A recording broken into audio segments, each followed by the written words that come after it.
want to take the time then to, again, acknowledge the hosts, which is really beautiful. It shows how much the Gadigal and Biddable people have really been a part of my wonderful experience here. To acknowledge them, so just to say, this biblical get in Tabolda,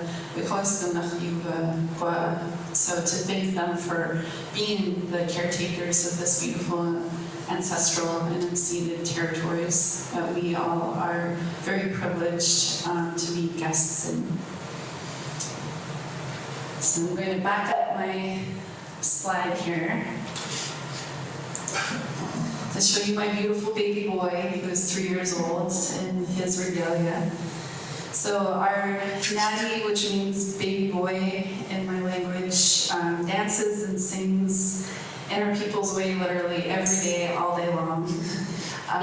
He's a powerful source of creative energy and inspiration for my husband and I, his brothers, Nick and Michael, and there's no doubt that he'll continue to build and expand upon the approaches and practices of dramaturgy and other aspects of our song and dance creation that I'll share here today.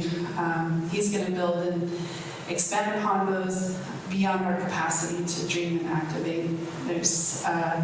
I'm excited to see what he's going to do during his time as the holder and caretakers of our people's songs and dances.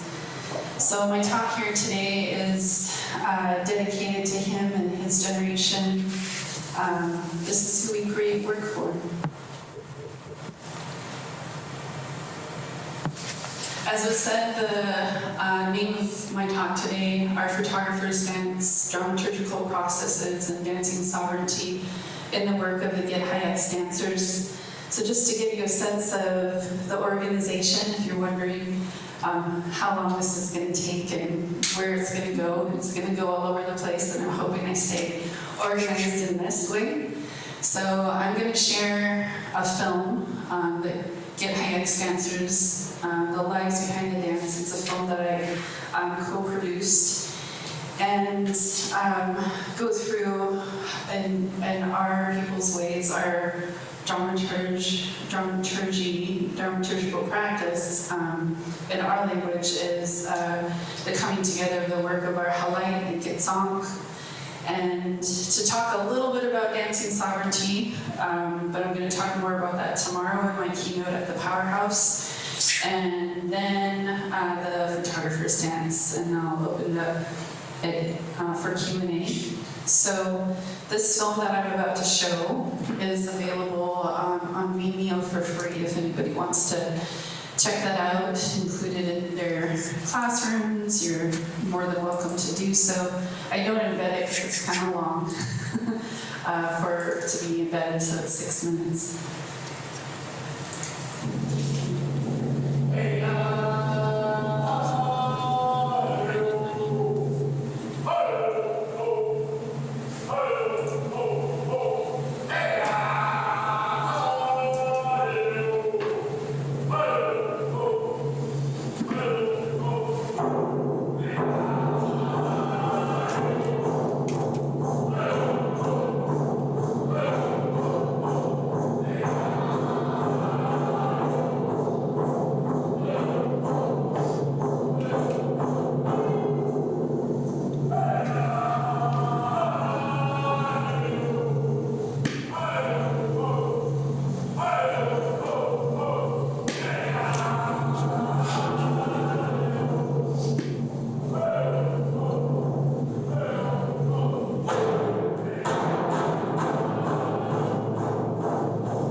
One of the things I've noticed over the last 2 or 3 years, it doesn't matter if I'm feeling bad, if I'm tired, if I'm sick, when I leave, I feel uplifted.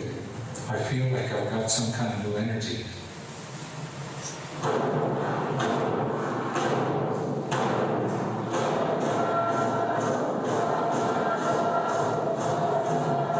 Breakfast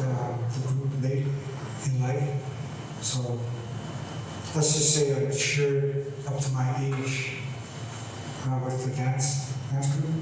Before I was this age, but I was reckless. Now it gives me more to think about.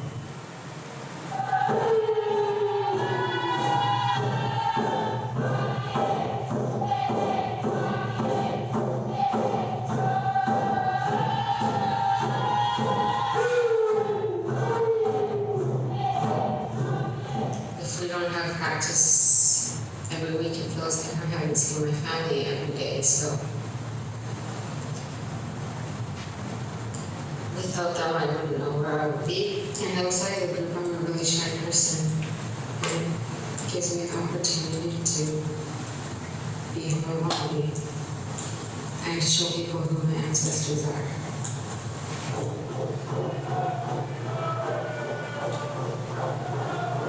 Recently, I started doing the mask dances. So when I put my mask on for the first time, I had this adrenaline going through me, and I was so nervous.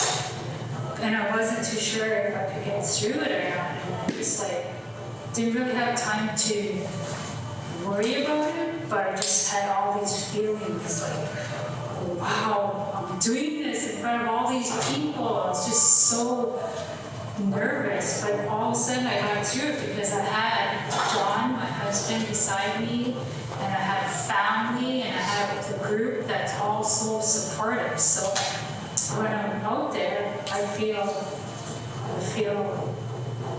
like somebody special.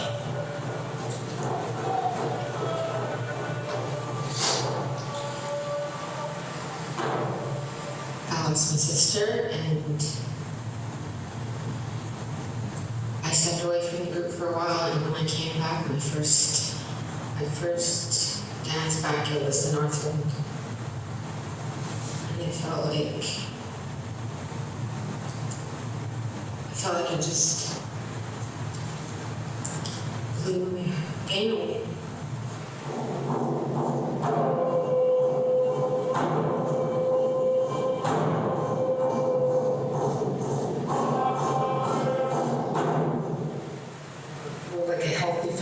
Because we do the communicating that is involved, whether it's positive or not. We still talk about it, even though sometimes it may be hard to talk about. I never knew anything about my culture or anything until I met up with the Kid Hayaks. And I've come a long way. I'm learning my language, all the traditions that I never knew before. We weren't taught until we came to this group. And then we learned, I learned, and the kids learned, my grandkids and my daughters. And it really meant an awful lot to us.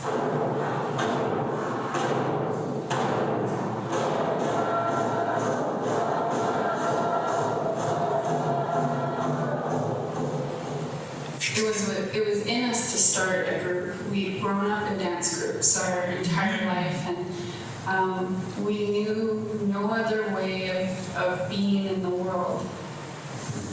It's an incredible honor, and it's an incredible responsibility. The leadership of the Get Hayaks it's many things. It's family, it's responsibility, it's joy, it's sometimes difficult. And the difficulties are more of working together and getting over this idea of constantly having to just survive. And the one thing that Mique'l and I really talk about through a lot of our performances, when we sing our victory song, we talk about how we honor our rich, complex history of where we come from, but we're also honoring the richness and complexities of where we're coming from now as 21st century Aboriginal people.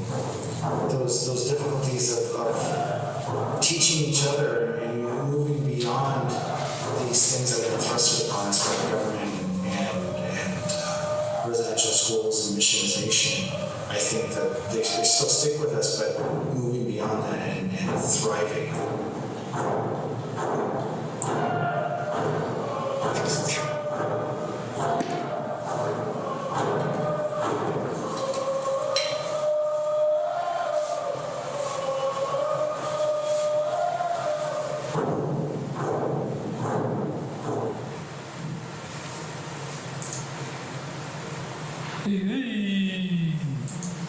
Definitely kicks in my homesickness. Yes.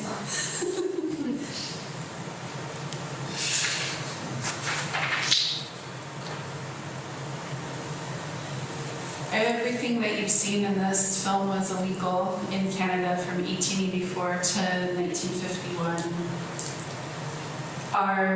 To truly understand and appreciate the complexities of our reclamation and resurgence, we have to engage with our cultural oppression and how it informs our practices today. So everything involved in our dance practices, including our processes of dramaturgy, cannot be separated from their criminalization in Canada through amendments to the Indian Act that outlawed potlatching, the central and most important ceremonies held amongst our peoples, all up and down the west coast from western Washington, the coast of British Columbia to southeast Alaska, and their associated songs and dances.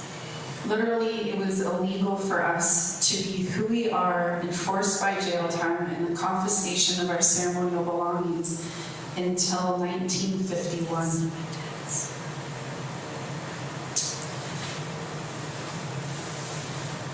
As a result of the potlatch ban in Canada and similar colonial policies that oppressed our cultural practices in Alaska, 3 generations of my family, my mother, my grandmother, and great-grandmother, were not allowed to express who we are through dance. I was blessed to grow up during the cultural resurgence of my people, where my mother's generation primarily, and the generation just before hers, reclaimed our songs and dances, the practice of our songs and dances publicly. I grew up as a member of the Mique'l children's dance group, the people of the island. It was an integral part of our primary and secondary system of education, so our elementary, middle school, and high school. When I was growing up, and this is my sister and I right here, because my little boy looks just like me. My sister, this was in 1986, this one's in 1987. And this little one with the bowl cut and the missing front teeth right there. So 6 years old, 6 years old and 7 years old. So I grew up in Mique'l dancers, traveling throughout the US and Canada, sharing songs and dances and ceremonies at public and private events as early as I can remember. The responsibilities and teachings that I received, especially in this dance group, as it was, formative to the person that I am today, as well as many other dance groups that I've been a member of as a young person and in my adult years. And I returned home after getting my bachelor's from the University of Washington, and I inherited the leadership of this dance group when I was in my early 20s. That this is what has led to my current role as the co-leader of the Get High X dancers. Just to give you a sense of where I'm talking about, so here's the map of to give you a sense of where we are in relation to the rest of what's been colonized by the United States. That little chain of islands that runs along the coast of British Columbia, so that border just cuts right through our people's territory. The politics make it really difficult for us, citizenship-wise, to move back and forth between our families, between our communities. And I think it's really important for people to know that our territory as a collective of dancers is primarily located in what is now called Northern British Columbia, the Yukon, and Southeast Alaska, and we are in Vancouver. So we're doing this work, as I said here, we're doing this work off country. For me, it takes 2 days to get home, and that's if the weather's good, because sometimes I can make it to Ketchikan, Alaska, which many people are familiar with because that's the first stop for cruise ships. I can make it to Ketchikan, but the weather's so bad that I can't make it home to Metlakatla. So 2 or 3 days. So we are grateful to our hosts and the Coast Salish people, whose territory is now known as, it's colonially Vancouver. So Vancouver is the captain who we curse about all the time, where everyone curses about Cook here.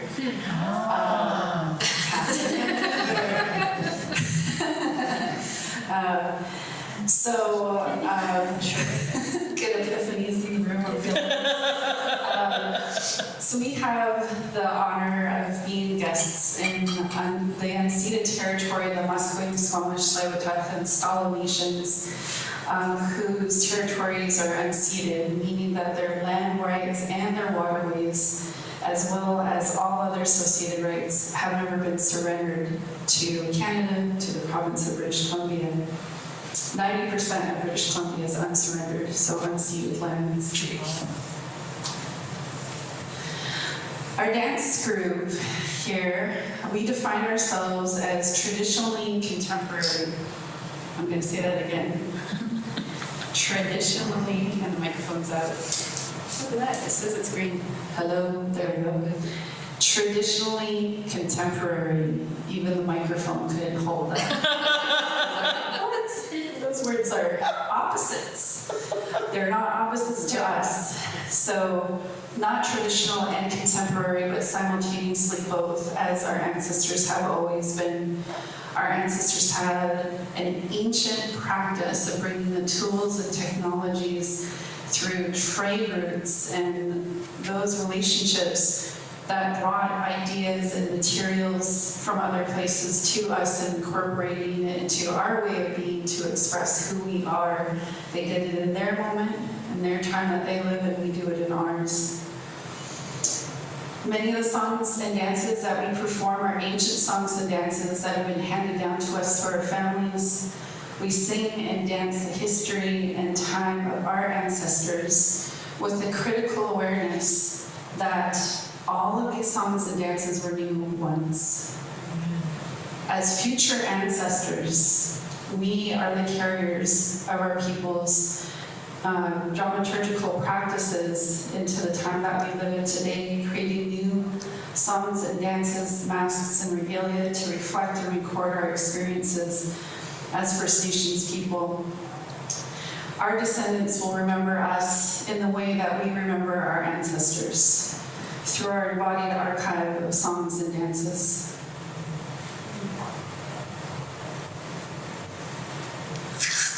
Our traditionally contemporary dramaturgy is guided by our practice, our ancient practice of Mique'l, the highest form of supernatural power, and its expression through our milk, our masks, and associated songs and dances. The new Mique'l that songs and dances that we bring to life are born of a partnership between my husband and I. At a potlatch, our most highly regarded ceremony that Mike hosted in 2006 to celebrate the completion of my master's degree and the start of my doctoral studies. His family placed the hereditary title Gitsong onto him. The last Gitsong in Mike's family, and one of the last to be recorded by anthropologists, was his grandfather, Charlie Barton, who's right here. Charlie Barton shared those teachings with his granddaughter, Louise Dangeli. Louise Dangeli avoided being a part of what is referred to here as the stolen generation. We have our residential school survivors. That's how we refer to our stolen generation. She avoided being a part of the stolen generation by being hidden in the family's basement from authorities. And over the childhood that she spent locked up in the basement, they shared with her all of the teachings that they possibly could, including the language. So she was kept and trained as a knowledge holder. What's remarkable is that after all of that, she still went to school to be a nurse and became a certified nurse, and she was amazing. So Louise shared her teachings with her daughters and sons who aren't in this photo. But this is my mother-in-law, Annette Island. So Mike, my husband Mike, when he was a young man, between his grandfather, Reggie Dangeli, and his grandmother. So he was brought up in his family's dance group. So we have these different bodies of knowledge that we bring together in our practices, and his hereditary line of Gitsong. And the Gitsong amongst our people are those that specialize in creating the most powerful Noch Noch. You guys saw lots and lots of Noch Noch without knowing that's what they're called in the video. So they're the masks. That's their primary expression, but we see them together with their songs and their dances. So Noch Noch is inclusive of all of that, the word.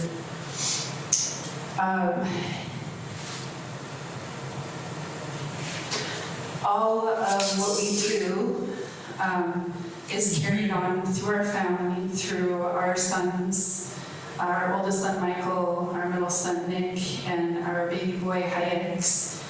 We carry forward these the responsibilities of these hereditary songs, as well as songs that have been gifted to us from other family lines, and new songs that have been created, that we create, or that have been created that are also gifted to us. And at the potlatch that Mike hosted in 2006 to celebrate my educational journey, I received the title of Halait because of my work to deepen my understanding and our collective understanding of our epistemology and ontology through dance. And this is the position of Halait is not new. It's actually one of our oldest and most prestigious people within our societies.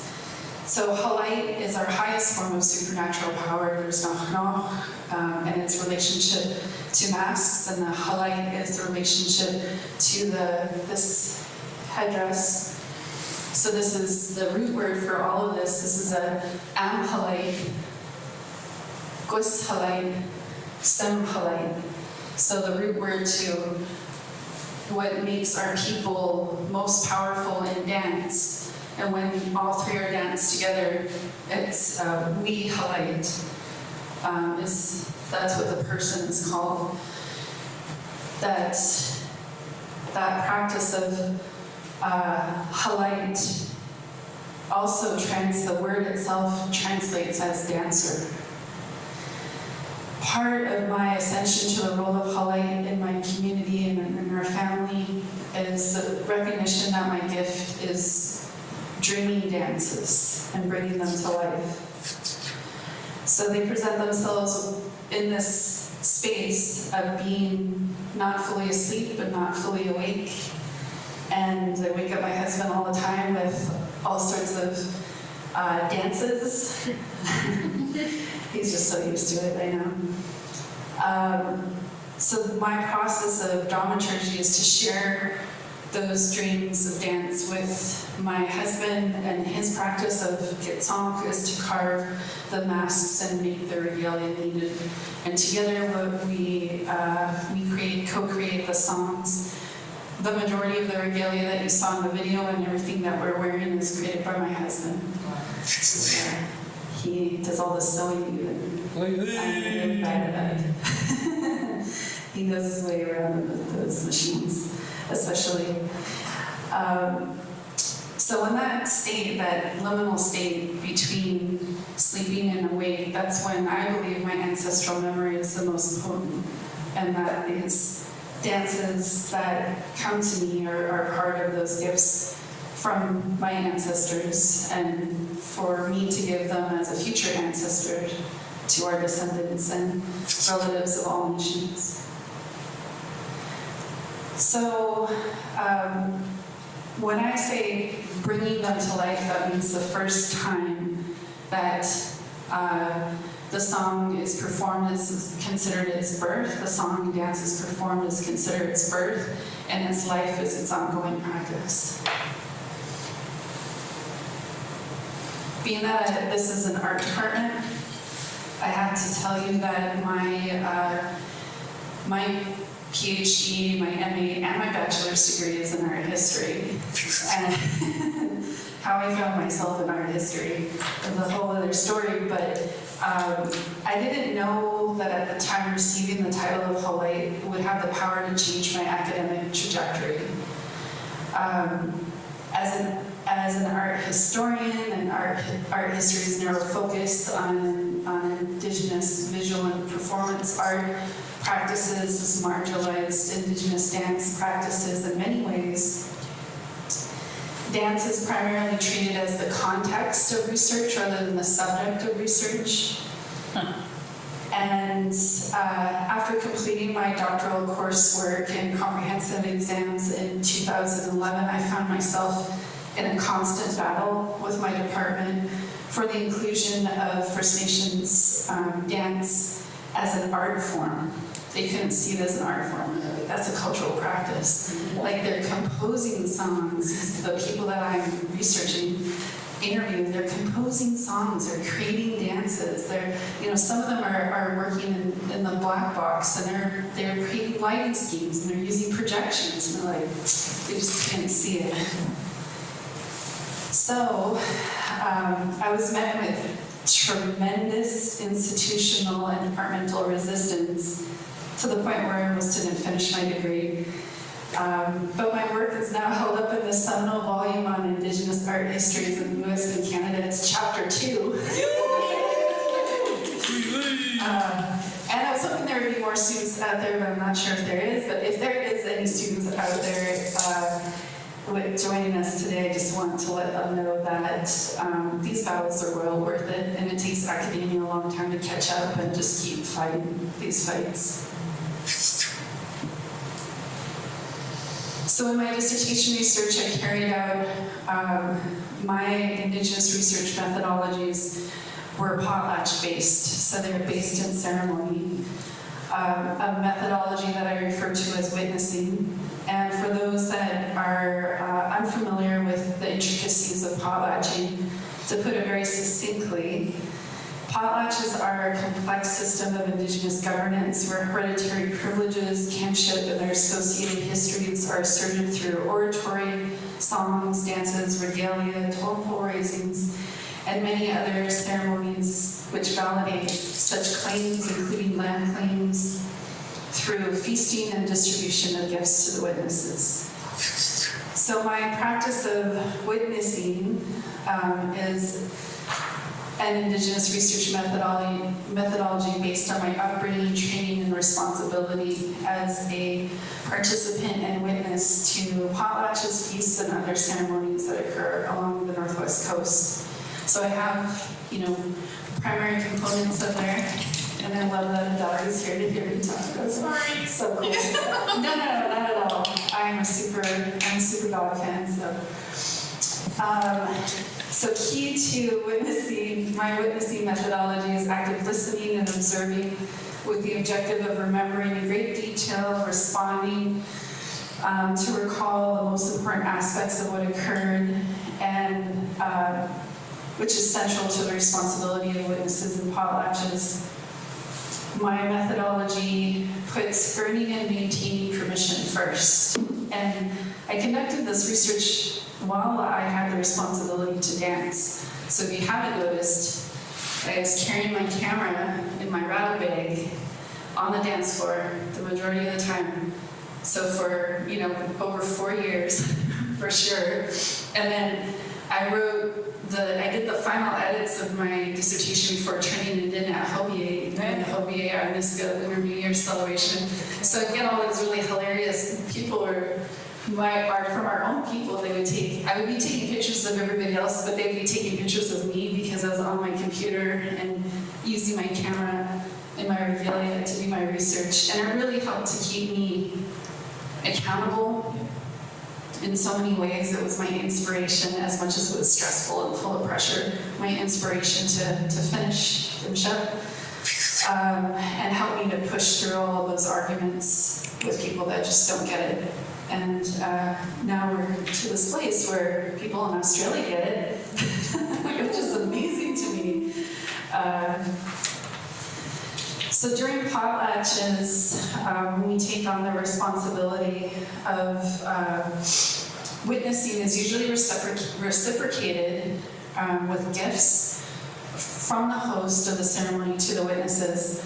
But I kind of inverted this in my methodology where I gave gifts, my husband and I gave gifts to all of the dance artists who were, whose work was a part of my process. So we gave Chief's headdress song and ampelite. This is the ampelite carved by my husband. We gave an ampelite to each one of the dance group leaders. And then a Chief's headdress song that was composed by Wahuidi Chief William Wasden.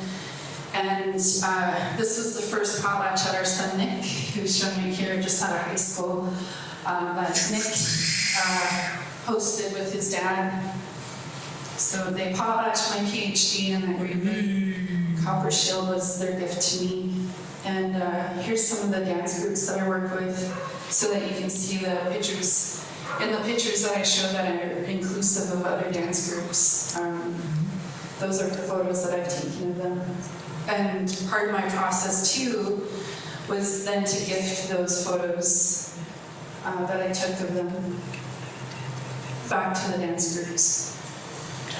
So from my witnessing research methodology, protocol, bodies of law which inform Indigenous legal systems emerged as a central focus. And I'm sure that you all have heard that word used if you've done any work with First Nations, Indigenous, Aboriginal peoples. And protocol, even though it's used quite often in the singular, it refers to the multiple, it refers to bodies, plural of law.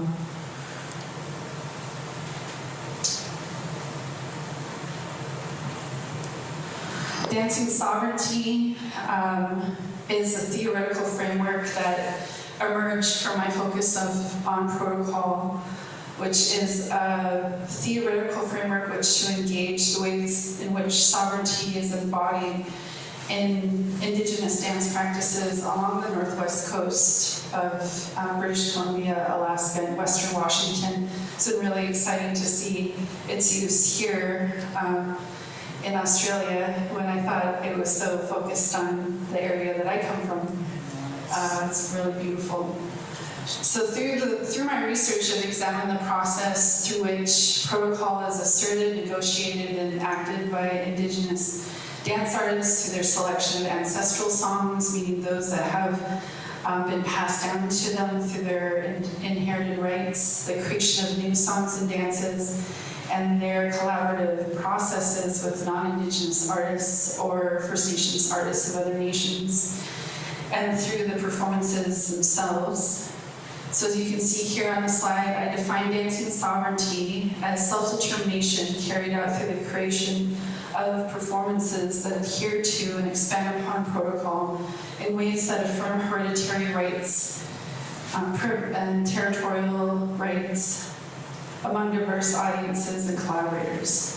So my use of sovereignty specifically refers to the maintenance and expansion of Indigenous laws and legal systems. These assertions of sovereignty are not moored to Western legal definitions. Rather, they are articulated through Indigenous nationhood and the protocol and epistemologies thereof. And here's a shameless plug.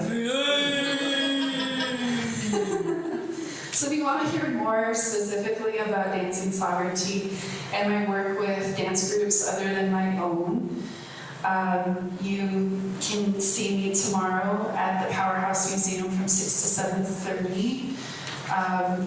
And that you can RSVP on their website.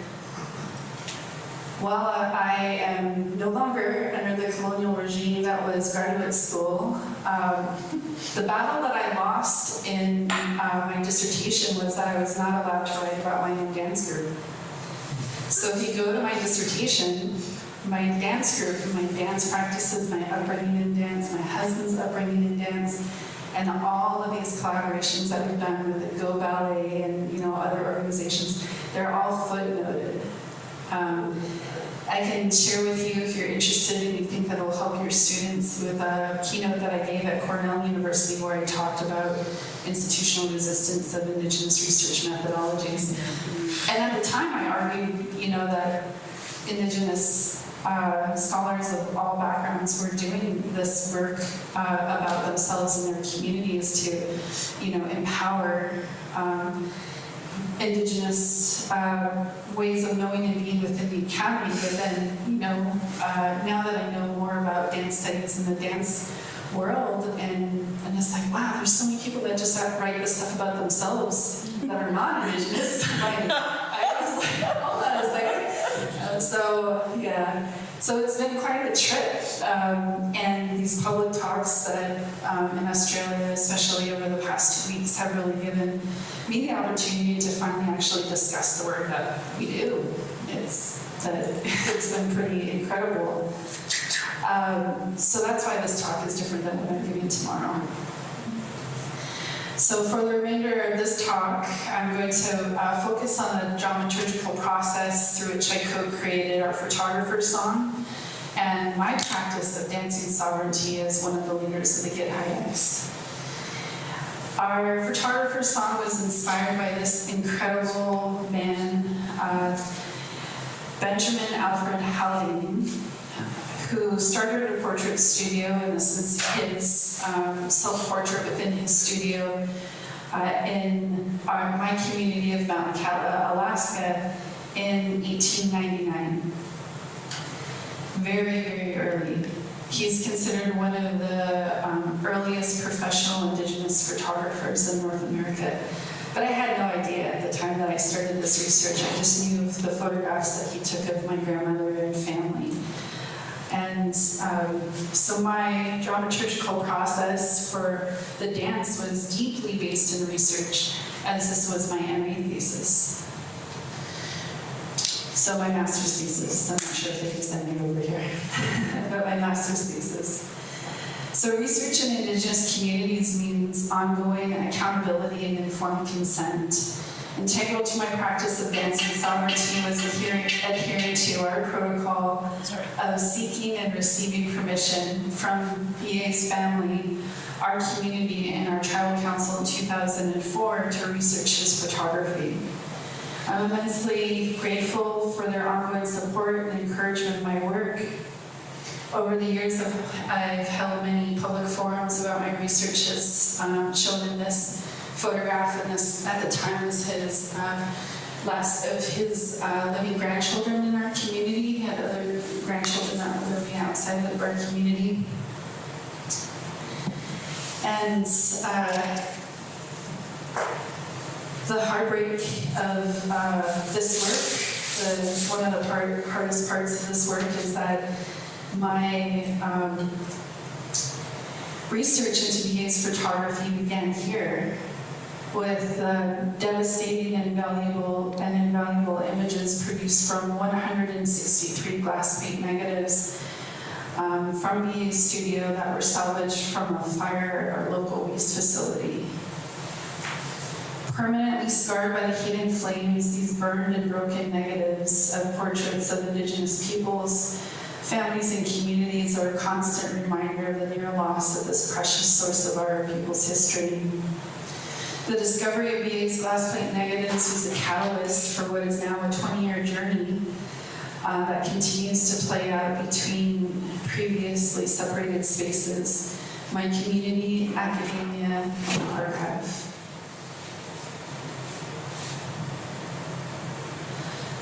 Central to my research has been finding the prints that were made from these glass plate negatives, and like Indigenous creations of all sorts, his photograph was widely collected, and I'm sure collected as more like an oddity, like these photos were taken by an Indigenous man, they were printed by an Indigenous man, and they became collectibles. And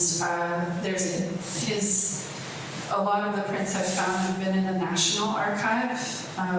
So the work of relocating the prints, but also attributing his name to his work, where the anthropologist Marius Barbeau, for example, is accredited with a lot of his photographs, and then I've gone back into the archive and I've found the purchase receipt that it says Haldane on the receipt, so it's been placing his name back to his work, and now museums are picking up on it to where they're reattributing those photos on exhibition to BA.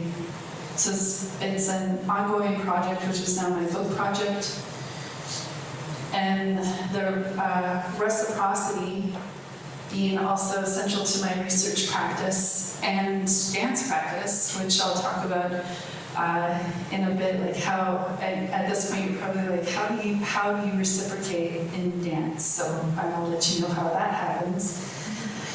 That in order to thank my community and for their support, BA's family and our community, I did what I could to replace what was lost. The majority of the stories that were shared to me about his photography had to do with losing them in house fires or as they were passed down over generations. So I curated an exhibition called Looking to the Past to Inspire a Future, a photographic exhibit of Metlakatla's history, where through the exhibit, which was just after I finished my master's thesis, I distributed my thesis. It has made tons and tons of copies and gave them all away, as well as redistributed physical prints of BA's photography. So in these bags that people are holding, there's a notepad and a pencil, and all I had to write down was a catalog number. And of course, I didn't tell any museums I was doing this because it would not allow for that to happen, but it's not their business anyway. And distributed a ton of prints back to our people so that they can then have lives within their homes and families again. And that's BA's granddaughter wanted a photo with his self-portrait. She asked me to take her photo with it, so it was a really beautiful moment.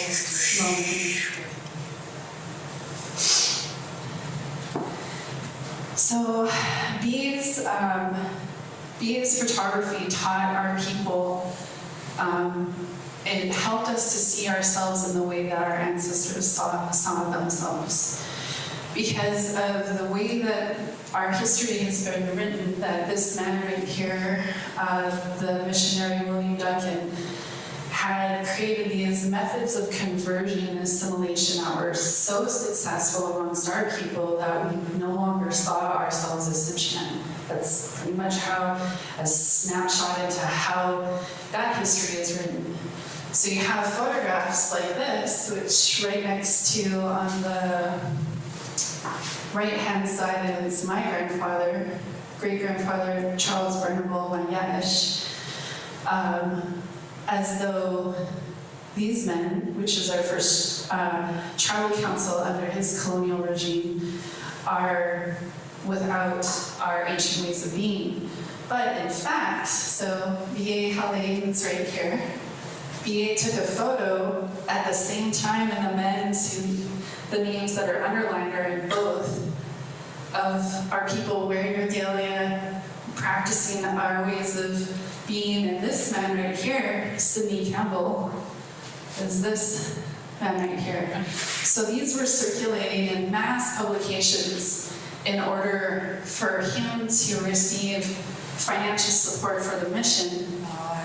And the first time that I saw this print, it was in the archive of his church, listing them for doing terrible things, these terrible things. So to bring those out to our people through the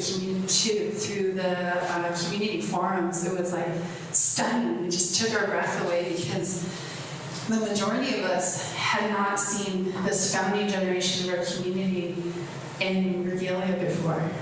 So it helped us to break down the walls of this colonial archive to then start to rebuild our own archive. Here are some of the other photos that are example. And that's Sidney Campbell when he was young, carving a totem pole in our community. We just, his great-nephew, our great-grandnephew, just located this totem pole recently, so we're on retracing Sidney Campbell's work. And these photos, as a community's representation in the historical literature, is dominated by a colonial narrative that again depicts our conversion to Christianity as a complete rejection of our Tsimshian cultural practices.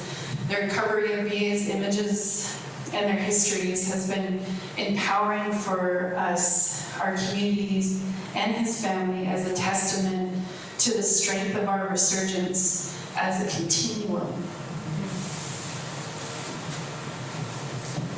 Around the completion of my master's thesis, I began seeing a dance of BA's photography. It just literally flashed, like that flash, that photographer's flash. And then within that flash, I would just see the dance. And frustratingly, it didn't come with a song, which is really unusual for us. That I felt that in the same way that BA's photography challenged commonly held assertions about our people and our history, the dance that I saw challenged me to think differently about our dramaturgical practices as Gitsong and Halay. In April of 2009, I was presenting a paper on BA's work at an International Indigenous Photographers Conference at the C.N. Gorman Museum at the University of California, Davis. When a young, at that time, he was a doctoral student, but he now has his PhD, Dr. Douglas J. Worley, who is Navajo Mescalero, he presented everyone, he gifted everyone with a round dance song that he had composed in the Patwin language, which is the language of that area. The University of California, Davis occupies their territory. And when he gifted that song, the rest of the dance came together. And I asked him permission to teach it to my dancers, and then I talked to Mike about what I was seeing in regards to the dance, and then he carved this beautiful mask.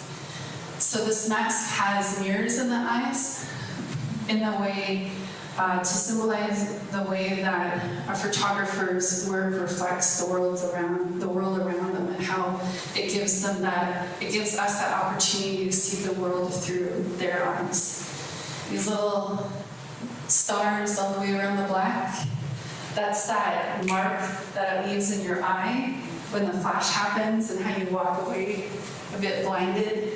And then this drape is to symbolize the time period in which BA was doing as a photographer, when that drape had come all the way down past their bums in order to keep any light out when they were behind the camera. So now you guys get to see the dance.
that was the very first time that we danced it.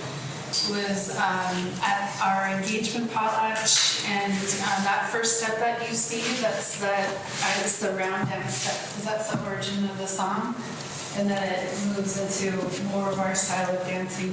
So in regards to reciprocity, Mike and I worked together, because he and I worked together to create the photographs to be danced, and he carved an entirely new mask, and we even gave them we did a whole full set of everything: the mask, the camera, the photographs. We built them and we gave them to BA's family. So this dance is danced in our community.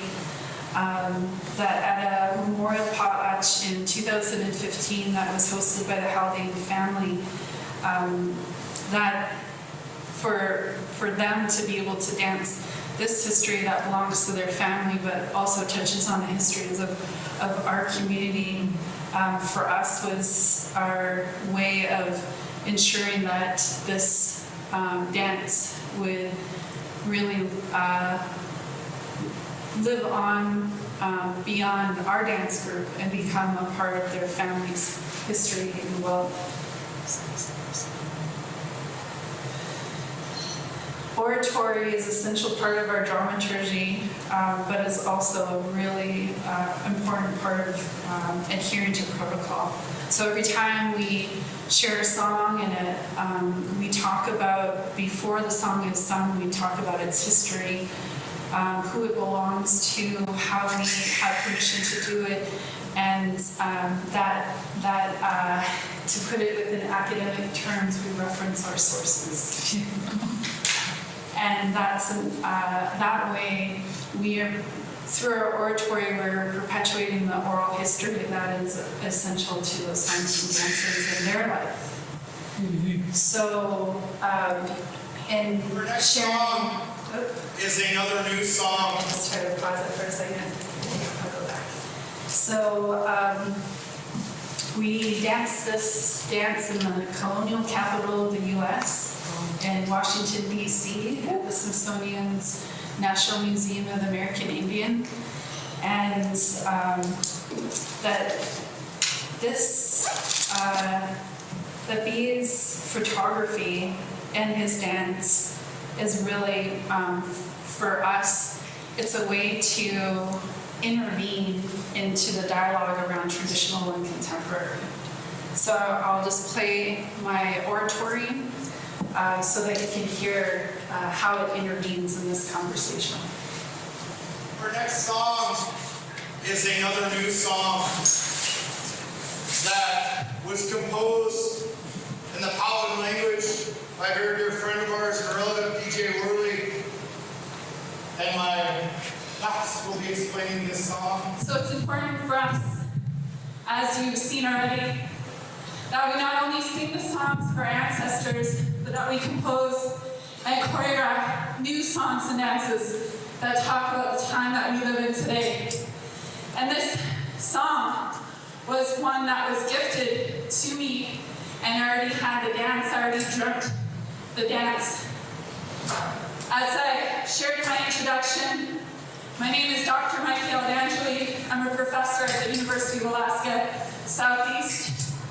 And when I was writing my master's thesis on the photography of Benjamin Alfred Haldane, a Tsimshian who started a portrait studio in our community in 1899.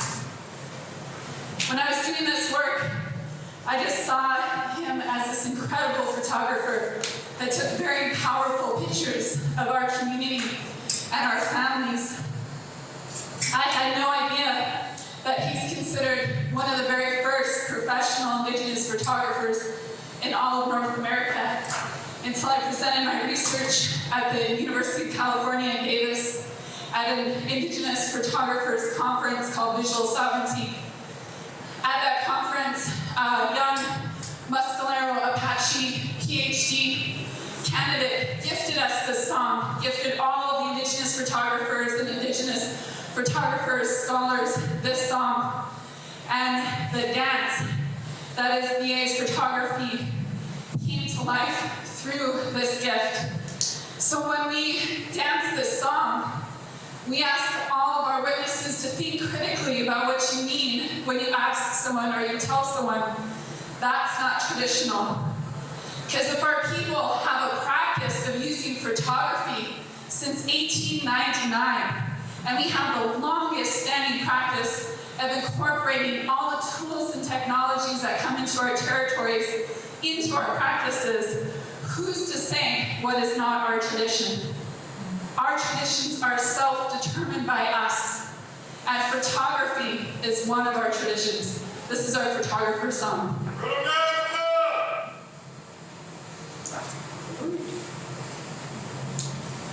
The song and dance commemorating BA's photography is now so integral to both their ceremonial and public performances that our 3-year-old thinks that his toy camera is a part of his regalia and asks us to sing the photographer song.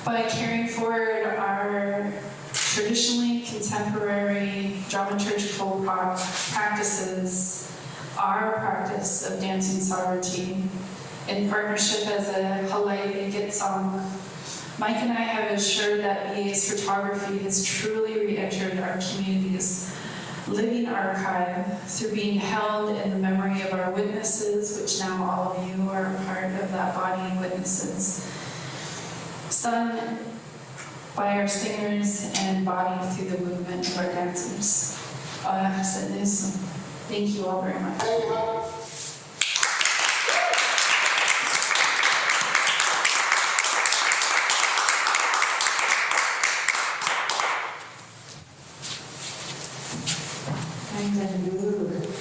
you so much, I feel. Every time I get to hear you speak, I feel like there's just so much more that comes out. And one of the biggest things I think that really resonates for me, also being a First Nations dance artist who has kind of stumbled into working with collections, cultural collections. The thing that's really struck out for me is the role that we have as story keepers, and I was kind of really trying to think about that a lot, about what do I actually do at this museum when I'm sitting with these cultural belongings, and I'm sitting there and I'm singing and I'm taking a little sneaky walk by the window so you can get a bit of sun, or really taking care of these materials as we would for family. And that seems to really come through with how you speak to your ceremonial materials. They're not just objects they're not just inanimate objects, they're actually sentient beings and family, relatives. And I wondered, I don't know if there was anything that is jumping out, burning for anybody out there that might want to ask a question. But the other, because I did have one thing that I wanted to ask, and that might trigger something off, was how, like you made mention before that, not only are you a dancer and a proper cultural dancer who's grown up through the cultural dance and respected in that way, and you've earned your way up that way, and then through sort of the academic channels, having to earn your stripes and your qualifications to be able to kind of be seen as someone who could speak to this wealth of knowledge, but to it's a strange dichotomy of having to have a ticket from somewhere else to let you talk about the thing that you know from all the way over there. And I'm wondering if that informs or impacts upon the way that you choreograph works.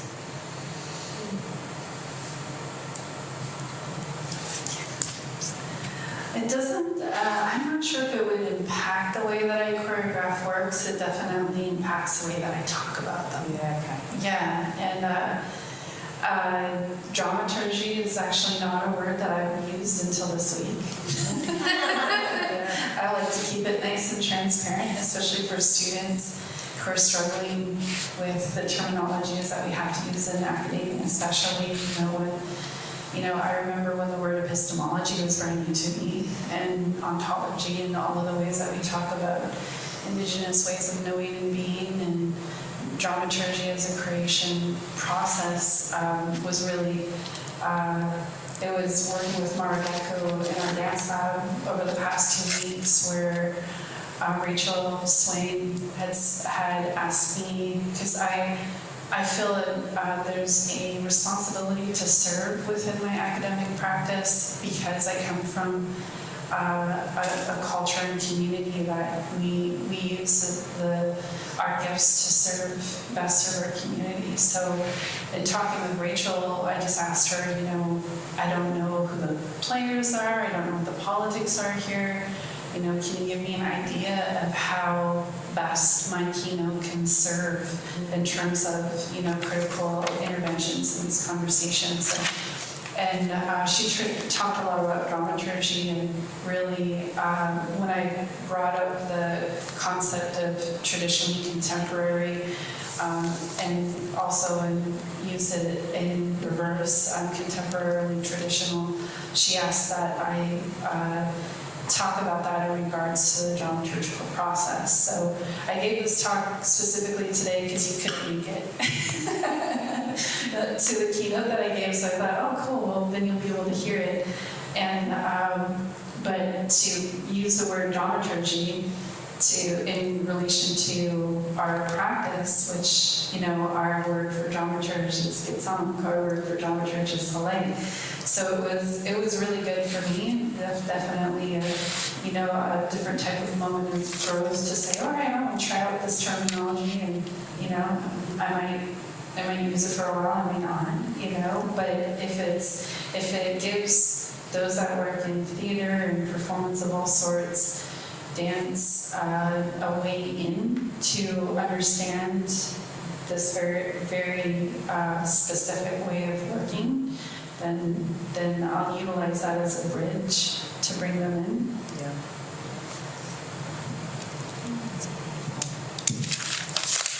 Does anyone have questions out there? So that not all the pressure is on Tammi. I'm pretty sure you're supposed to be doing this. And this is a great one. Thank you so much, Mique'l. That was sort of amazing. I wanted to ask about, I love this term visual sovereignty, and particularly in the context of the photographer dance. And I kind of had a similar question to Tammy's around, I guess, you did the research into the photographer for your MA, and then that fed into the dance. And it does seem to be a kind of dialogue between your research and your creative practice in that way. And this is a conundrum, of course, everywhere. And we have this term that's used a lot, which is really problematic, autoethnography, to talk about, I don't think it's used anymore, but it used to be used to talk about, for artists to talk about their own practice within their research. And it's so interesting that this was within, particularly, I can understand how it would happen, particularly within a visual arts history program where you're dissuaded from doing this, when I'm assuming it wasn't a practice-led research project. But I just want to go back to the photography, because there's this sort of layering of photographic documentation. So my real question is, in the dance, were you actually taking photos? Thank you. Thank you, because I forgot to talk about that. So actually I have it in my notes, but don't forget to say, so that is a real digital camera. Yeah. And I included the digital camera in the dance because I wanted to really show love and respect and honor the work of our Indigenous photographers today. So at that conference, which is called Visual Sovereignty, the name of that International Indigenous Photographers Conference, and tomorrow when I talk about how I came to this place of building dancing sovereignty as a theoretical framework, it builds upon visual sovereignty. And I included the camera, not knowing how uncomfortable that would make the audience, which I absolutely love. So I'm actually going to show you what it looks like within the audience of. Actually, I think I can go right back to this one. Since you've seen the dance. Our next song. I'm just going to pull it over to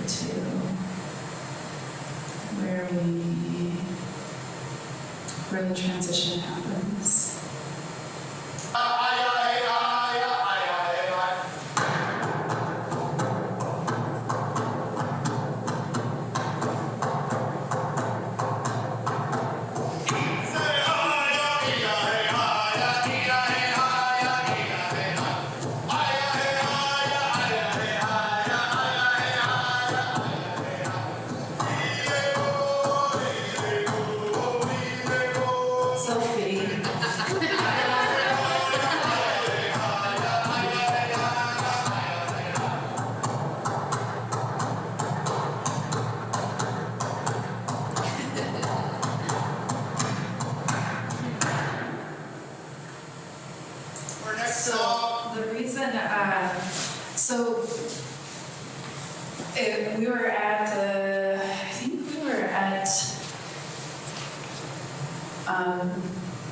We're at one of the universities back east in Canada that performed this in Montreal, and during the Q&A after our performance, one of the settler faculty, so a non-Indigenous faculty member, was shared that it made her so uncomfortable to get her photo taken.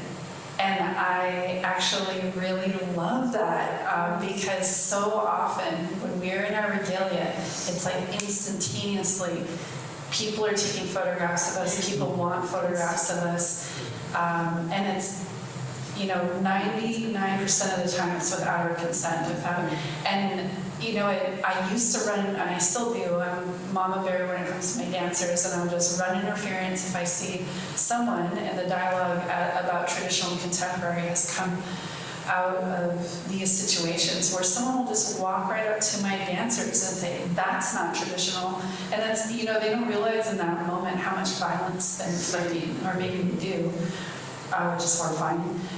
Because you're essentially saying you're not real, or I know your culture better than you know your culture. You don't know what you're doing. Yeah, and so I shared that with her, like in her response, and she was really taken back. But when you think about the way that the violence that's been committed against Indigenous peoples through the use of photography, especially the narrative of the last of everybody, the dying, breed, species. So the way that it's used to perpetuate extermination and termination of Indigenous rights by this empty landscape, that's the photos on that camera are the photos taken from the time that the son was born, all the way up until now. So I've had moments of, what would an exhibition of those photographs look like? You're talking about the traditional contemporary simultaneously. It also asserts your contemporaneity to turn back and look at the situation of these observers who are more comfortable consuming you, right? Yes, and absolutely. positioning you in a particular. And then really sweet moments, like I'll show you this one. Every time I watch the video of us bringing the dance to life, this is the moment that pops out to me. So, let's see.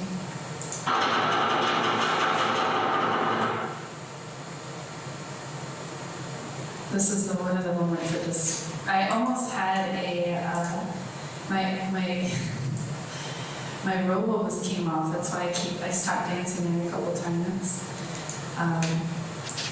The stuff you figure out as you're dancing.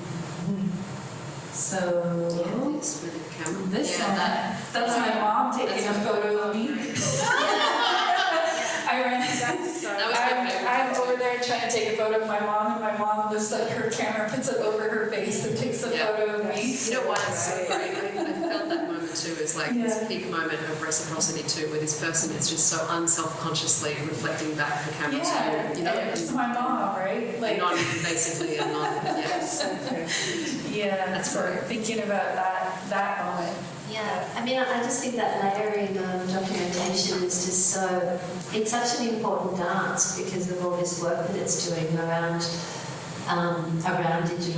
visual sovereignty and reflecting that back.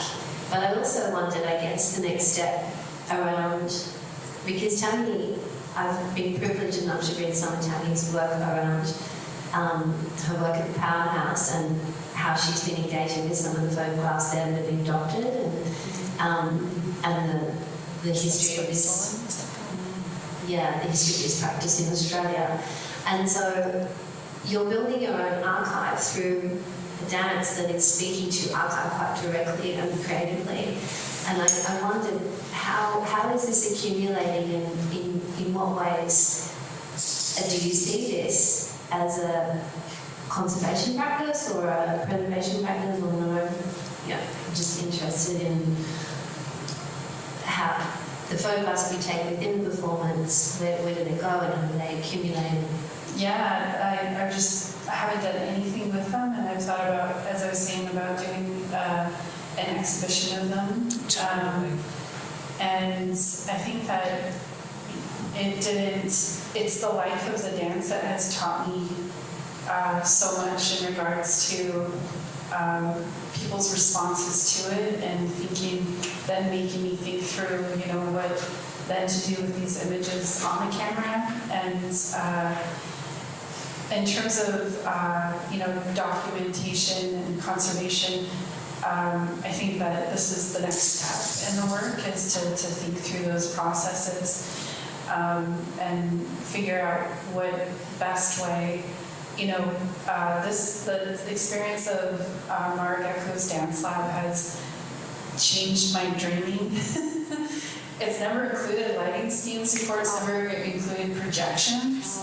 And so in talking about the photographer song in so many different ways, I've thought about, what it would be like to have, the lights come down and flash in that way, and the flash bringing up an image that was taken by this camera.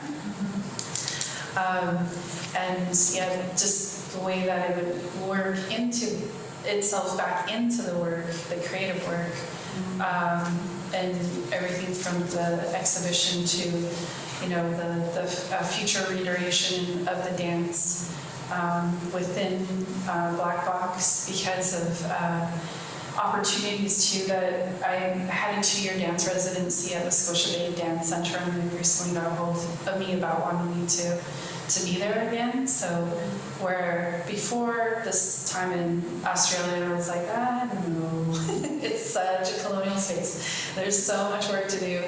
But now I'm like, then I'll have access to all this. I'll have access to tech, and I'll be able to take all of the inspiration that I've gained through the time here and have a place to really explore what that would look like.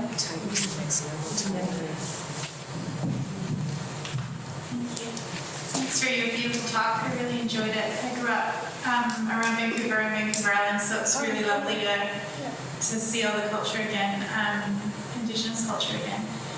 My question was around the role of the photographer and perhaps a bit of a trickster personality, like the mirrored eyes and the way that your little boy appropriated it so like easily. And I just wondered if you could speak a little bit to that about, I mean, we've covered it a little bit, but turning the eye back on the audience or turning the eye back on the colonial presence and how empowering that can be, that reclamation. And I just wondered if you could speak a bit about that. I think that in having my son, you know, embody the dance on his own so quickly, and what was incredible about, thank you. What was incredible about, I hope you make it to tomorrow so you can hear more about music. I heard he studies music, so tomorrow I'm doing a composition analysis on a song. Having my little boy embody the dance was incredible because we hadn't taught him the dance. He'd only, you know, during the pandemic, we played our videos on YouTube, anything that we can find to just keep him surrounded by our songs, dance, and ceremony. And we were in the process of moving, so he'd get to even see it physically. And the fact that he learned it from YouTube, from us on YouTube. That just blew our mind. Yeah, and holds the camera. Yeah, and holds the camera there until he feels it flash. Yeah. I think in terms of you know, turning the camera back on the audience, reversing the colonial gaze. I didn't realize what a knee-jerk reaction people would have to it and how uncomfortable it is. And the only thing that breaks that tension is those selfies. Yeah. That people, it's funny that people can be like, when you're pointing the camera at it, but if you get in the photo with them, then they're like, their posture changes and everything. And also shows the relationship, even though they can't see themselves like they would in a phone. But there has been moments where the camera battery doesn't charge, and then also part of that affect is the flash, and sometimes the room will be too bright for me to. You can see that in the first time that we brought it to life. I was like as a photographer does, I was changing all the settings because it was like, oh no, it won't flash, and people won't realize I'm taking more photographs. So there have been moments where I've changed the phone out for an iPhone, or changed the camera out for an iPhone, to not only create a different dynamic with those in the audience, but also to give that, that's where it's sad to say sometimes, it's where the future photography is going. People are shooting movies on iPhones, but it's been really empowering for Indigenous communities in particular, in terms of self-determined representation, to create their own videos and through multiple forms and distribute those out on social media. That's beautiful, thank you. I have a simple question. Just around when you said you've rediscovered the totem pole that was being carved in that photograph. I'm really curious as to that story, where you found that and in what state it's been. So this story is best told by the great grandson. Clifton Guthrie is his name. Holtga Shaw is his name in Somalia. And he's a carver and artist himself, and I've been assisting the family in negotiations, hopefully repatriation negotiations, with the Museum of Ethnology in Geneva, where one of Sidney Campbell's, or two of Sidney Campbell's totem poles are currently housed, and it was purchased in the 1950s. And donated by the collector to that museum, and it's become a symbol of the museum. The museum took it as their logo. And so Geneva has this really different, weird relationship with the totem pole. I'm going like this because there are children who have and who are adults now, and some elders that have these vivid memories of encircling the totem pole and dancing around it like a maypole, which is, as Clifton brought up with the museum, how ironic it was that we couldn't do that. We couldn't dance, we couldn't celebrate and sing around the totem pole, but these children did. You know, and it's actually that generation of children that might stop the reintegration from happening. Because they're going to fight about it. So I've been working with the family in these negotiations, and this is where I'm glad that I ended up in art history, because I can speak that language. And he was coming back from Geneva and his play background in Washington, D.C. And he just had, him and his wife had like half a day in D.C. and they decided to go be tourists. And he had just come from this emotional week long that he spent in the archive with his, great-grandfather's totem poles and all these really deep, heavy conversations. And the plane ride was so bad. They got held up in Paris because of riots. They got, the plane had an emergency landing to the point where he was even sure, like, I'm not even going to be able to make it back to tell this story. And then he gets on the ground, him and his wife for half a day, and they called one of our people who used to work for the Department of the Interior and said, hey, are you around? Like, can we meet up for a coffee or a meal? And he's like, actually, I don't work there anymore. But if you're there, you need to go see the totem pole inside of there. They say it's carved by Tsimshian. And he's like, oh. And literally, his wife had called an Uber. The building was shutting down. They had like 10 minutes.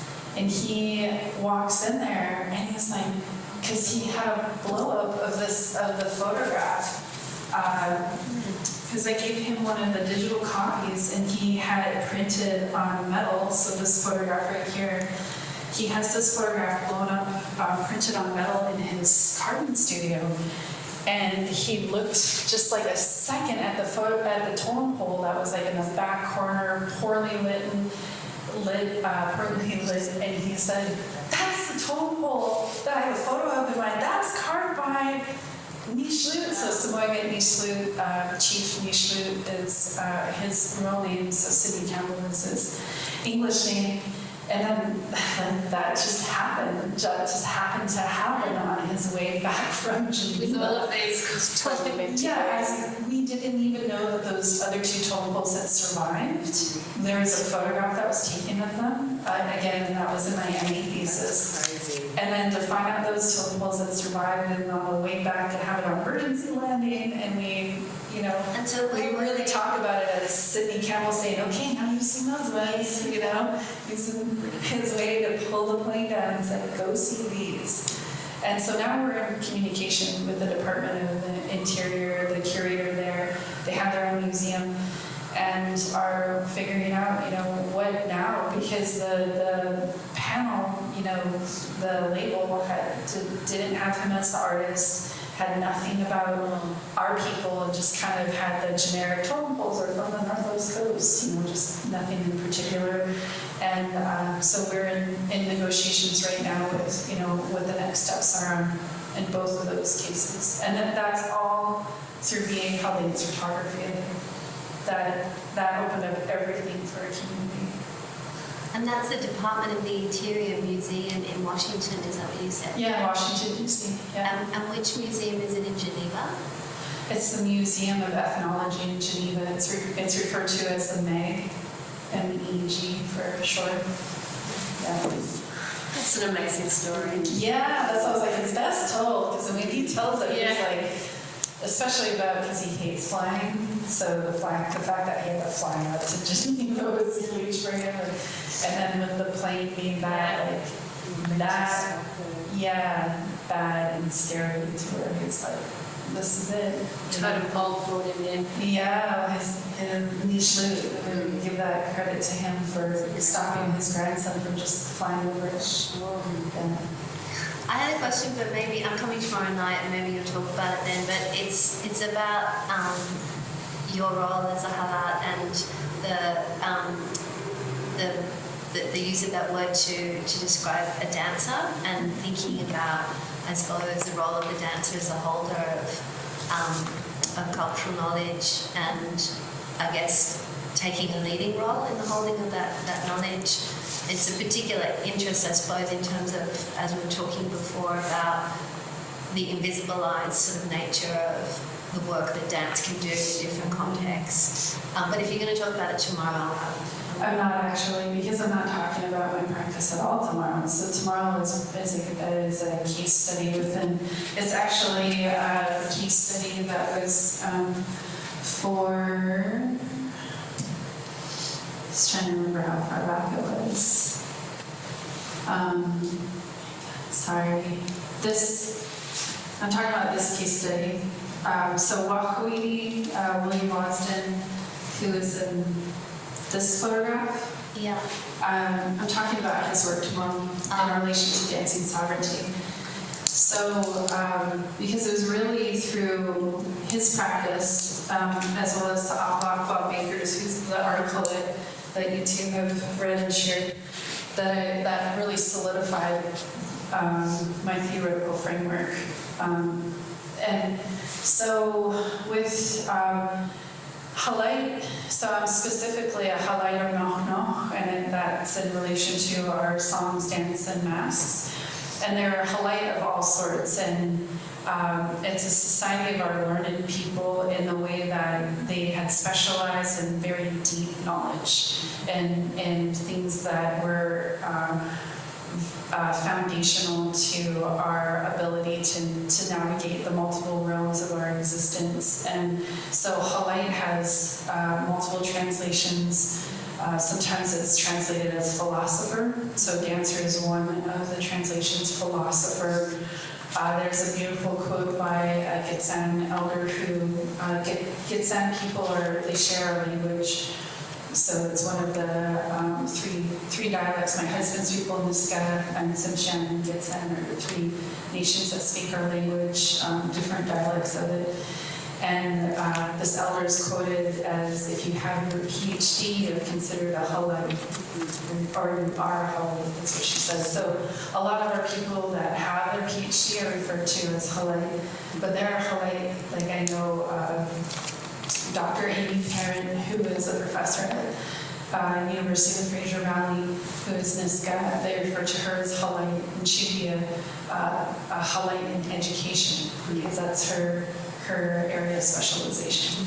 So there's all these different ones. And what was really interesting to me when I was really going deep into the practice of Halait is that it's really about understanding our people's place in the universe through dance, through the multiple realms through dance. And dances, and then by archive, but also producer of knowledge, which for a long time dancers had to argue. Yeah. And it's like we've had this understanding since time immemorial, right? And so thinking about producing knowledge as well as maintaining knowledge systems. Yeah, thank you. I had a similar kind of thought when you were describing.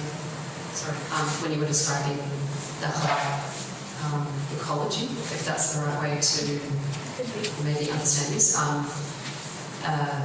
thinking about the relationships that were being articulated between different material elements, and that within that ecology the dancer is also an element and not necessarily separable or hierarchical in terms of thinking about kind of trying to understand where the dance is and where the work is and where the knowledge is. I found that really refreshing in terms of thinking about the term Halait and the way that it might articulate to those parts, and one of those parts is dance, and the whole thing is dance. I don't know if that's an understanding that makes any sense to your explanation there. But. Oh, I think it does, and if I were to put it within a Western framework or institutional framework, it's the way that we think about, the specializations within our department. right? Like I'm in the, my school is the School of Creative Arts at the University of Fraser Valley, and then there's, media, film, theater, art history, visual art. And it's thinking about, when I think of Hawaii, I think of it as being almost like the school of, and then here are all of the specializations within that school. So I know for sure, like our healers, for example, Hawaii Satins are the people. Hawaii is also used to talk about those that are deeply knowledgeable of and practice our medicines. So both like the plant medicines, but also medicinal songs, medicinal physical healing practices as well. So thinking of all of those different realms of being and how dance has that way of being in multiple realms. When we talk about the healing power of moving the body, right, and or being moved by another person's body, in all of those ways. So I also think, as a lover of Thai massage, I also think about the work. Like that's a ton of work. When they are working us, I just like the strength of that practice, right? And then feeling of that energetic exchange, whether or not people are in a good way. You can feel it when someone's like, would rather be somewhere else when they're massaging you. Right? But I think about the presence of those practices within Hawaii, of how present, absolutely present you have to be in relation to the work that you're doing. And I'm all over the place, so that's just my thank you. That's an all over the place kind of question, and all over the place many concept too, which is great. Yeah. And I just wanted to maybe touch on two things that resonated with me too.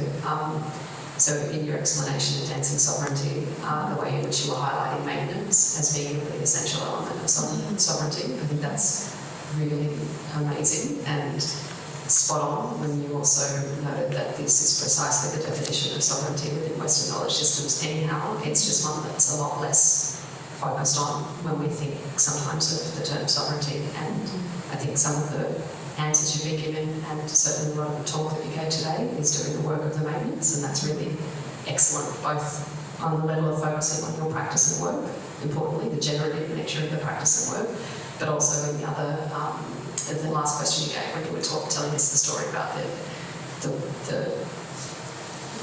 total, like the amount of maintenance work that goes into this kind of cultural advocacy, and it's really fantastic. And the last thing, because I want to always think about the work most, is how rich and layered the photographer's dance was, and a couple of things that maybe just came up for me that I thought maybe I'd like to share back with you is I was quite interested to see these sort of stretched canvases type objects. They are stretched canvases. There's stretched canvases, and this is interesting. And yet there was a lot of movement, and so there's a fabric of textile layer, and then that really beautiful moment of exposure to expose the, and the way it happened in the weights and the drumming exactly as it was, and so it was a shut. That's excellent. That's great. I think that's really impactful. That there's that shutter moment that's not about light, but also maybe you work with light as well, and that can reinforce that, but also just the kind of permeability for different types of technology, I think, is really great because it's already kind of there. I also experienced the way in which those images were being kind of presented again and again, and moving around the space and kind of scrolling is very much a contemporary experience of how we are exposed to several layers of imagery at all times. Not to mention what we've already talked about before in terms of the doubling back of the gaze and the lens and the photograph and the layering of the imagery that's happening in the performance. And finally, you comment that the camera, the digital SLR camera that you're using in the performance still contains in its memory card the images, is that right? The previous, or the first, the birth of the work. that in itself is an extremely generative and creative element of the work, not to record the work, but of the work and forward to the future, I think. So that's really exciting. So rich. I really appreciate your reading of it, because another thing that I don't get to talk about very often is the fact that that was my dad's Polaroid camera when Polaroids first came out.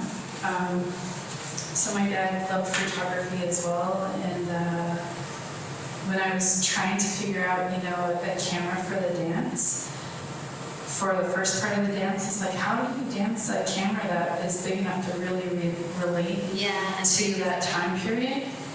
And I just came across my dad's old Polaroid, and that when Polaroids first came out, they were gigantic.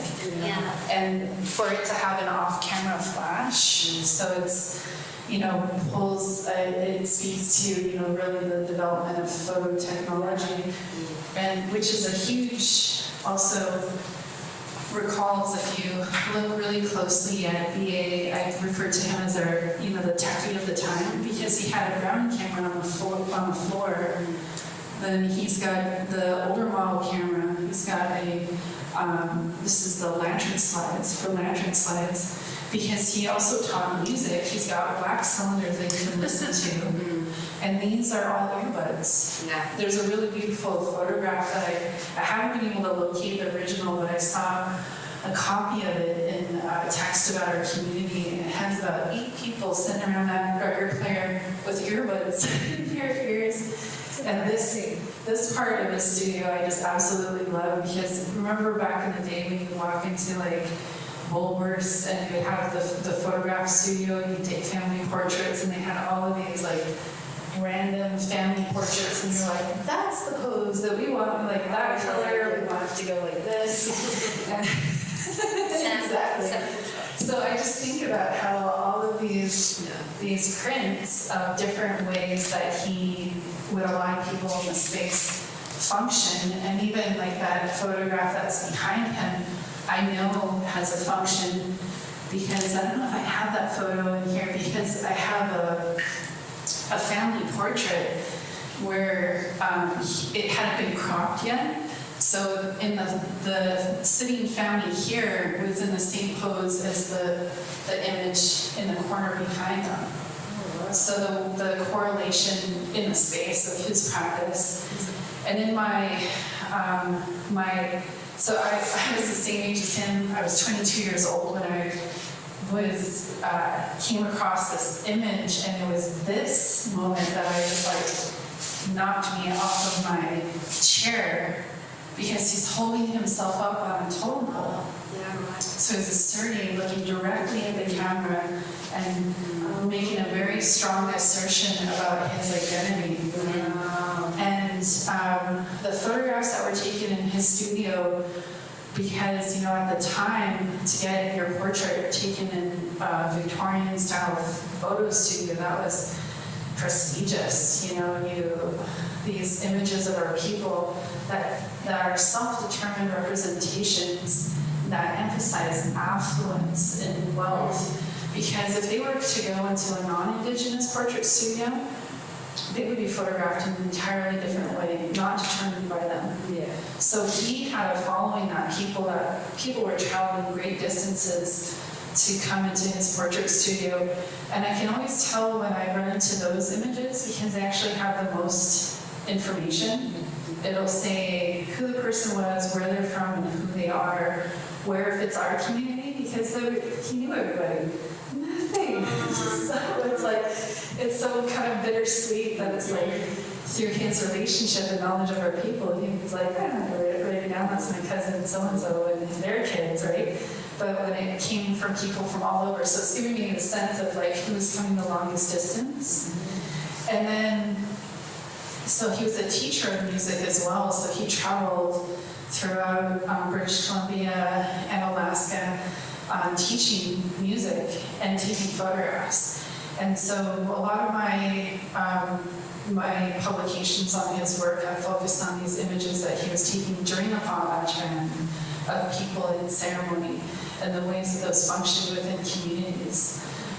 So that he was really putting himself and the people in the photos at risk. Like, there was a lot at risk in those photos, because those people could be jailed, their regalia could have been confiscated, and then he, coming from our community, William Duncan, the missionary, had his declaration of residence where he could have lost his residency in our community, in his home and his business, by attending heathen festivals, as the missionary referred it to. So there's so much to his work, and this is actually, there's many reasons why this is my book project over my dancing sovereignty dissertation. It's because it's about my community's history, but also because I really owe it to his descendants to write this up and to have exhibitions and all the rest. So I'm in negotiations with a couple different institutions right now, but where best to have it. I really want it close to Alaska. Our people travel to Seattle quite often because of its proximity to our community, and that's probably where, it's only an hour and a half flight where I live. Is an hour and a half flight from Seattle. Why not make it international? Bring it to the powerhouse, because it becomes a model. It becomes a model that tells the story of the integration of technology from, way back, and the assertion of that counter to the colonial imaginary. To do that as a traveling exhibition. So how it started. Yeah, start where you're suggesting, but traveling across the Commonwealth to begin with. I just turned down an opportunity to have his work at the Cape Breton because of the colonial nature in which they wanted me to talk about I talked about his resistance, his resilience, his love for our people. There was only 2 photographs that they would let me put in there. So it was one, and this one, and then one that was taken into the potlatch bin. They're like, they didn't want to hear any of that. They just wanted to be like, the camera, they didn't want anything. So I know that there's, and it felt in a way, because of, the destructive nature of that museum in particular and its early collecting practices. So at first I was like, oh wow, that would be amazing to have this work at the Cape Breton. And then after that I was like, oh, things have not changed. And actually Rachel Swain had gone there around the same time that the exhibition was on, because Maragaku performed in that space. And I told her about my interactions with that museum, and she'd taken photographs of some of the panels, and she was like, you made the right decision, you gotta read this. And so it's very much putting Indigenous people as like the subject of photography, and still not wrapping their heads around us as being producers of photography, even when they do talk about the works of Indigenous photographers. So they had some Indigenous photographers included in that exhibition, but not in the critical ways that they should have been talking to right now. Yeah, so yes, to the powerhouse. It was being pretty incredible. We have a gallery here too. Yeah. Well, we've got a gallery. Interestingly enough, some of my own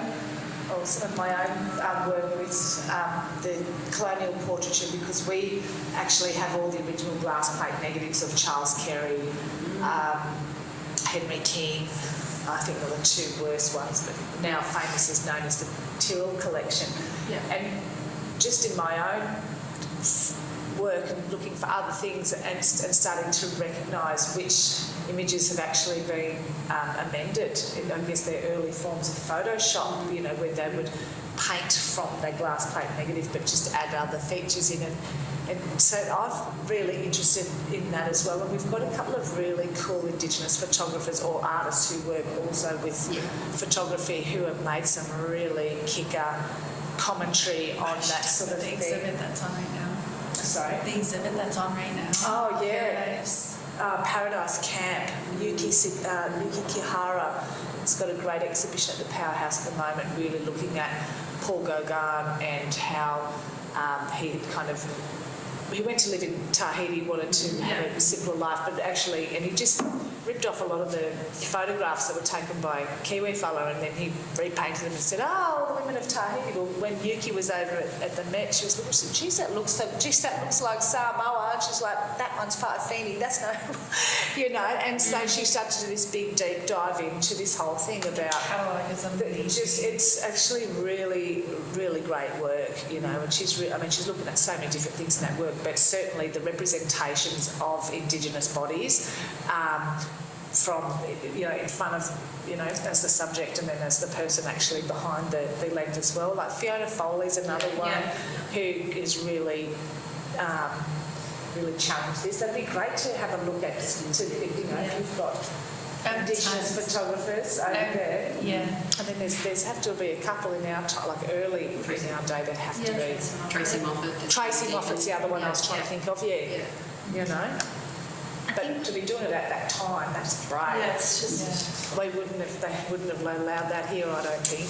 And I love he was trying to do it. He definitely wasn't doing it because people were allowing him. So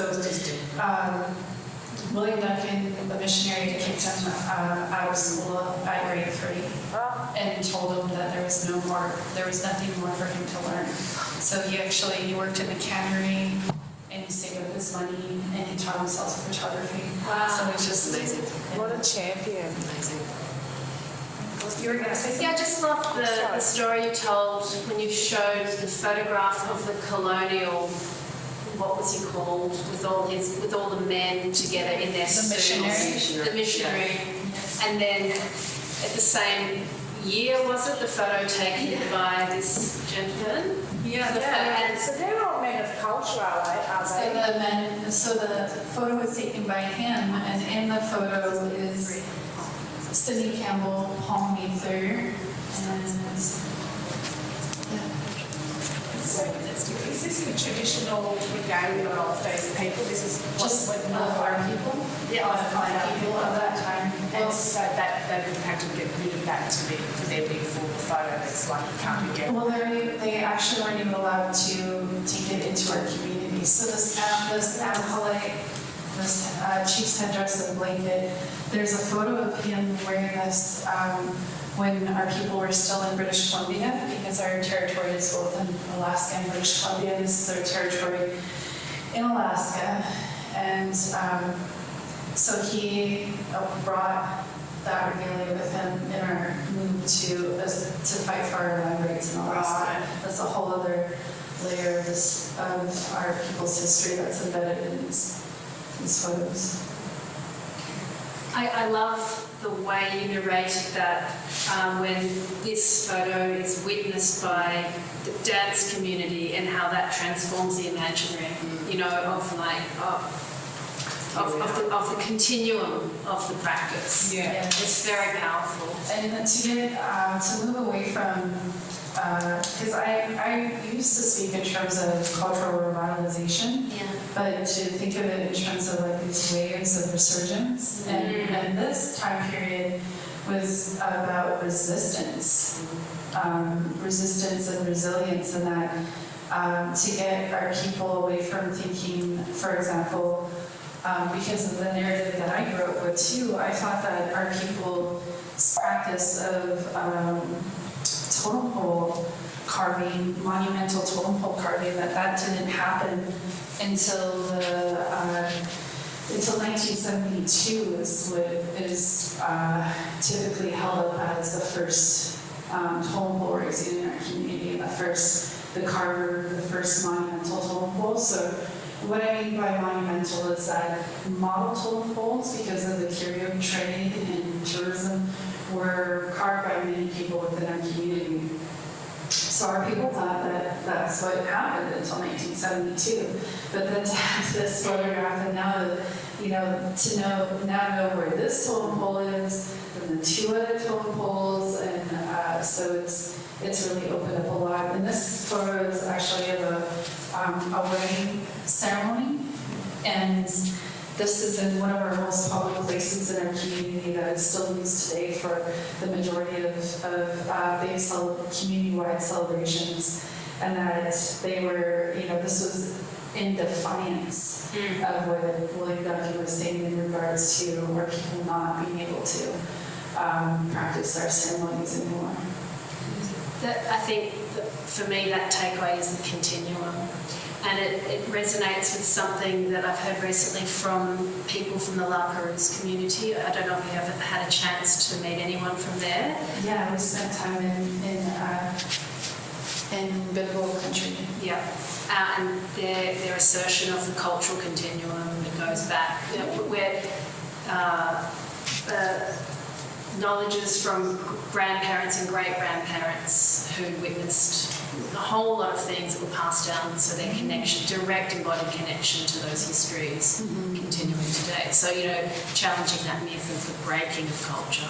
Yeah, because I really feel like it doesn't do justice to the subversive means that cultural knowledge and cultural practices are perpetuated under the guise of other practices. Like, our potlatches became Easter dinners, and Christmas is the emphasis on gifting still in our community is way different than it is for most community around Christmas. Is this distribution, this mass distribution, not just your nuclear family. And that distribution of gifts that comes from our potlatch practice and our feasting, the way that we feast after people pass, we feed the entire family, speeches are given, and that's the continuation of our potlatch. And to get away from the idea that you have to be in ceremonial clothing and it has to be called this and there has to be these songs and dances. Actually, we wouldn't be able to do that now if during their time they didn't find a way to do it without getting caught. And they did it. Yeah. There was one anthropologist her name's Viola Garfield, she's one of Barbeau's students, who she was a school teacher in our community, and she came back to do her master's thesis on Tsimshian marriage systems. And she spent a ton of time with Sidney Campbell, and we're really fortunate about that. But she actually said in her biography that teachers that come and other figures that had come to our community during that time had no idea the feasting for the dead that happened that night and all these other cultural practices, and it inspired her to go to anthropology and to come back and do her MA thesis on her community. So it shows the way too that those colonial narratives, like if you pick up any book that's like generally about Indigenous people of the Northwest Coast, when you get to colonization, it's the church in our community. Right away, we're like held up as this example. So it's been really powerful for us to realize like that's the colonial narrative of our people's history, that's the colonial archive, and now we're getting back to our own archive. Thank you so much. I know it's a small audience, but it's a key. Oh, totally. And we've heard your story, and it's transformed the questions. Yeah, the questions are spot on. Yeah, it's very generative. I think it could have gone this long if it had been a bigger group. So, No. it's been amazing. Thank you. Yeah.